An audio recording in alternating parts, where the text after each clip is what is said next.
बिस्मिल्लाहिर्रहमानिर्रहीम। मेरा नाम डॉक्टर सिफ़तुल्लाह है। मैं मेडिकल स्पेशलिस्ट हूँ और साथ में मैं एंडोक्राइनोलॉजिस्ट हूँ। मैं मेडिकल रिलेटेड सारे प्रॉब्लम्स देखता हूँ जिनमें सीने के मसले, दिल के मसले, मैदे के मसले, गुर्दे के मसले, जोड़ों के मसले, ये सारी बीमारियाँ मैं देखता हूँ। ये मेरी स्पेशलिटी में आती है। एक बंदे का शुगर है, इसमें आप डिफरेंट एजेस हैं। अगर यंग पेशेंट है तो उसके लिए हम डिफरेंट टारगेट देते हैं। अगर पेशेंट का एज ज़्यादा है तो उसके लिए हम डिफरेंट टारगेट देते हैं।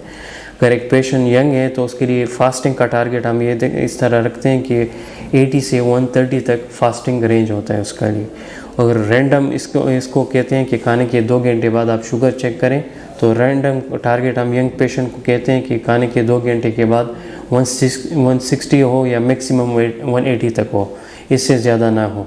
और HbA1c का टारगेट ये है कि यंग पेशेंट के लिए हम टारगेट देते हैं कि 6.5 या 7 से ऊपर ना हो। ओल्ड पेशेंट के लिए हम फिर टारगेट लूज़ रखते हैं। फास्टिंग फिर हम 140 या 150 तक कर लेते हैं और रैंडम 200 तक कर लेते हैं। HbA1c फिर हम 7.5 तक रख लेते हैं। प्री डायबिटिक शुगर इसको कहते हैं कि आपका फास्टिंग शुगर 100 और 125 के दरमियान हो, या रैंडम आपका 140 और 200 के दरमियान हो, या HbA1c आपका 5.7 और 6.4 के हो।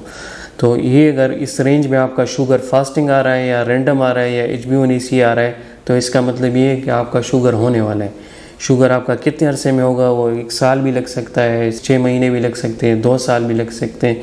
वो आप पे डिपेंड करते हैं कि आपकी डाइट किस तरह है, लाइफस्टाइल किस तरह है। और आप इसको रिवर्स भी कर सकते हैं। प्री डायबिटिक से आप नॉर्मल रेंज में भी वापस जा सकते हैं अगर आपने डाइट और लाइफस्टाइल चेंजेस कर ली। ओरल ग्लूकोज टॉलरेंस टेस्ट एक टेस्ट होता है जिसमें आपका पता ये भी चल सकता है कि आप प्री डायबिटिक हैं या डायबिटिक हैं। वो हम ज़्यादातर प्रेग्नेंट लेडीज़ में करते हैं या जिनका शुगर शोर ना हो तो उनके लिए करते हैं।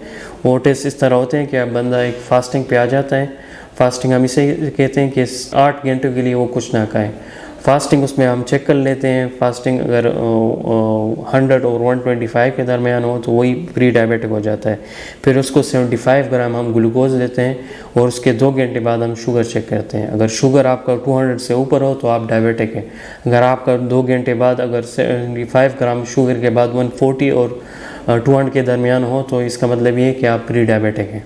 अगर एक बंदा इस तरह है कि उसका एक फास्टिंग शुगर 100 और 125 के दरमियान आ जाए या रैंडम 140 या 200 के दरमियान आ जाए, तो एक रीडिंग से हमें पता नहीं चलता। तो आपने कम से कम 2 रीडिंग्स हमें चाहिए होंगे। अगर बंदे को सिम्टम्स हैं, या सिम्टम्स ये होते हैं कि अगर उसको पोलीयूरिया है, प्यास ज़्यादा लगती है, या पेशाब ज़्यादा आता है, या पाँव में जलन होती है, तो अगर उसका एक रैंडम इस तरह प्री डायबिटिक रेंज में आ जाए तो उसको चाहिए कि एक दूसरा शुगर चेक कर लें। दूसरा शुगर आप फास्टिंग भी चेक कर सकते हैं, रैंडम भी चेक कर सकते हैं। अगर दोबारा रीडिंग भी आपकी वही प्री डायबिटिक रेंज में आ गई है 100 और 125, तो इसका मतलब ये है कि आप प्री डायबिटिक हैं।